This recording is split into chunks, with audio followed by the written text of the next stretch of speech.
Hey, what's up, Nerf Herders? Hope you guys are all having a great day out there. So, bounced back yesterday, finally getting back to the groove of making videos. Talked a little bit about the current state of Star Wars, The Last Jedi, where I kind of am with things, and I want to continue having this discussion. I can't do this all in one video because I don't want to make a video of me for 2, 3, 4 hours, whatever it's going to take, just talking into the camera. I like just doing things unscripted, unedited, and just kind of letting my feelings go and let it be just captured live. Just hit the record button and I'm just going to talk and let's go.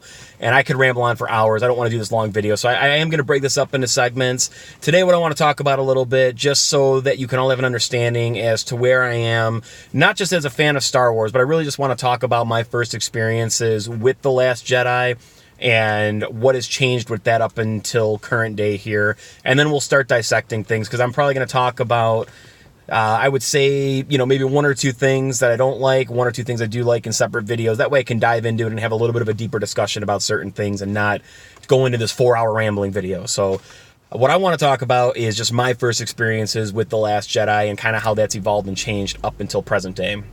So I saw Last Jedi opening day. I could not be more excited for this. Like I said in the last video, I go to all the Star Wars celebrations and I camp out for the panels. So, it's a huge thing to get into these panels, not just to be a part of something like that, but I love collecting the posters that they give out afterwards. It's kind of a nice token and a sentiment and just, this prize, man. It's just like you put it on the wall and it's just a 13 by 19 print, but there's so much to that. It's like your badge of honor for making it through the night, doing the camp out and everything. So I love having those posters and, of course, being a part of everything with the fandom, camping out overnight with everybody, talking Star Wars nonstop. It's really a beautiful experience, and I cherish the memories and the people that I've met. And I probably, I got some good stories to talk about with Celebration at some point here too, because the way I've met some of these people at these conventions, it's pretty unbelievable. But going back to The Last Jedi, so, saw this opening night, went to the panel, was so excited. Something felt a little bit off, though, to me in that panel. The first trailer was very exciting, but it left this over-glooming feeling with me that, not that it took away my excitement for the movie at all, but I think there was a clear sign at that point that this was going to be a very different Star Wars movie, which I was perfectly okay with. And it was marketed where you don't know if Luke's good, Luke's bad, is he switching? I thought that was after seeing the movie now, that was such a BS way to go about marketing the film. But nevertheless, that's kind of the pitch they went with. That was something we were all looking forward to. If you remember that first poster that dropped, and this was the poster they gave out after the panel, it was the one with Rey holding up the lightsaber, like old school Star Wars imagery, and the blue was kind of shifting into a red, and then you had the face of Kylo and Luke on either end of the saber. So it was a very symbolic poster that really created more discussion in my eyes than what the trailer even did. But there was nothing with that poster that came to any sense of fruition or anything that really led into the movie. It was just a marketing gimmick, essentially, and which is fine, but that poster had me hyped, and the movie disappointed ultimately. So also during that panel, and you can go back and watch it, they live streamed all of these panels at Celebration now. There was something with Mark Hamill that felt very off to me on stage when they were doing the interview, and they were just kind of asking, what's Luke's role? How did it feel to step back into the character? The typical stuff that you're going to hear. And he didn't really have an answer. He kind of sat there, and we knew that Luke was already kind of pandering, or Mark Hamill was kind of pandering around, talking openly about disagreeing with Rian Johnson's vision for Luke and, not agreeing with what he was doing with the character. So we got Mark Hamill on stage with Kathleen Kennedy. I mean, the cast, you got the entire audience of people that have waited Rian Johnson. Everyone's out there, and he does not have an answer. He's fumbling all over himself. And then Kathleen Kennedy has to jump in and cuts Mark Hamill off to basically finish the question, and said something along the lines of, Mark is just being very modest right now. He has a huge part in this movie, a huge pivotal role. And Mark Hamill kind of just did this shrug, just like, if you say so. There was something that felt really weird about that, and I didn't really think about it until after the movie came out, and I went back and started watching all of these Mark Hamill interviews talking about how this movie, or how his character wasn't portrayed the way that he would have liked, and basically all he was doing the best he could to bring forth the vision that Rian Johnson created, because that's his job as an actor. That was a really weird moment. So, flash forward to Last Jedi coming out, pumped as all can be, and walked out of the theater feeling very unfulfilled. I don't know how to describe the feeling. It was just this very sinking feeling where, you know, my heart is telling me it's Star Wars. It's Star Wars. You gotta love it. Find everything you can to love it. My head's telling me things don't add up. Things don't make sense. And it's not the intentional, you know, trying to. That's what I'm looking for here. This is the problem with unscripted things, but subverting expectations. You know, obviously there was a ton of that going on in the movie, but that's not where my head was. Things just weren't making sense, and that was like the fanboyism in me saying, "No, this isn't Star Wars. This is something different." And I walked out of there, felt so uneasy. I couldn't talk about the movie. I couldn't talk to my friends about it. I really needed just to take time for me to digest this and try to make sense of as much as I possibly could. Could not even have discussion with anybody.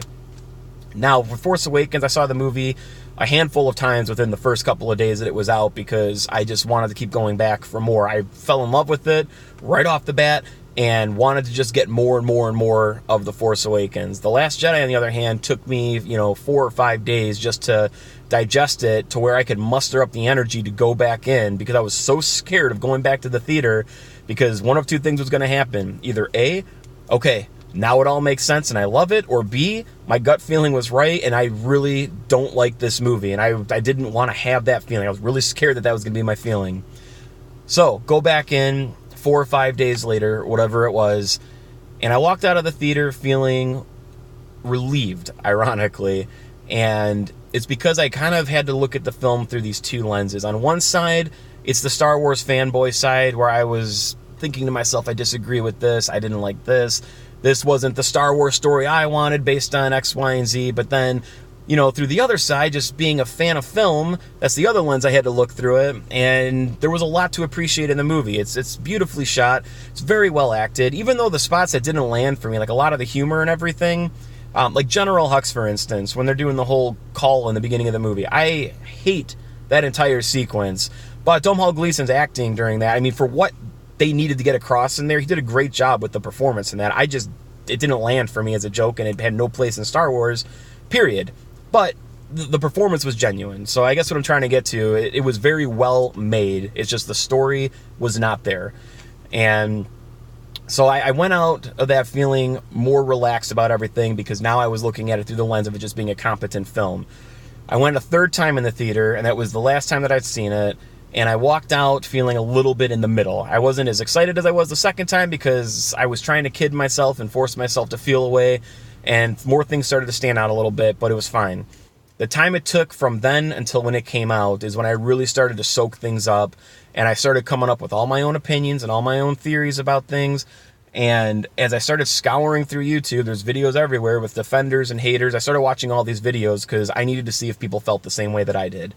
And what I found myself in the middle of was anybody that was hating on the movie and everything that they brought to the table, I immediately would gravitate towards, understand it, and be 100% on board with what they were saying. Then people that were trying to praise the movie and give the credit where credit was due, I would run to that side. It's as if whoever was explaining anything, I could understand and run to that side. So when the movie came out and I finally got to start watching it again, that's when I started coming up with these things that I considered to be inexcusables, which are, to me, just things in movies that regardless of where the debate can go, it's absolute horseshit. It's just complete horseshit to have something like this in the movie. Like I was saying in the video yesterday, the whole thing with Leia, you can have a debate about that. You can have people that say, yeah, I hate it for this reason, and people that say, I love it for this reason, but you can kind of meet in the middle and be like, whatever, let bygones be bygones. We can each have our opinions on this. Or with Luke dying, you can have a debate and everybody can respect each other's opinions on those things. The prequels, you can debate about the prequels and love and hate certain things, but still kind of come together. There are things in this movie that are 100% inexcusable. There's no argument for it. And the point that I brought up yesterday was Rose, knocking Finn off of his trajectory to hitting the death laser, the death beam on Crate to save the Resistance.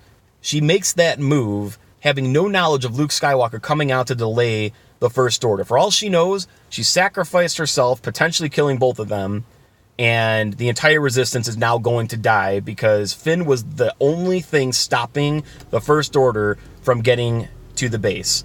Which even then, you could even say was a little bit silly he made it that far, considering everybody else was getting picked off left and right. and all of these guerrilla walkers could target on Luke pinpoint and just blast his ass open, no problem, but nobody's shooting at Finn. So there's so many things you could say to that, but forgive everything and just go to the direct principle of it, all right? They survived it. Nobody died, even though they were put in harm's way. Regardless, Rose made a decision that put the Resistance completely, a complete decimation of the First Order, and there's no excuse for that. That, to me, is a 100% inexcusable thing that somebody should have seen this movie, read that script during the filming, whatever the case might be, and just been like, hey, did you think about this? I don't know how nobody noticed something that belligerent. It just makes absolutely no sense. So there's a lot of things in this movie that, to me, are those inexcusables. And I think that's where a lot of the fandom is hating on this movie. Yeah, like, the justice done to Luke Skywalker, that's not the Luke that we all wanted. You can still have a debate about that, but there's some pretty strong feelings I have about this now, too. At first, it didn't bother me.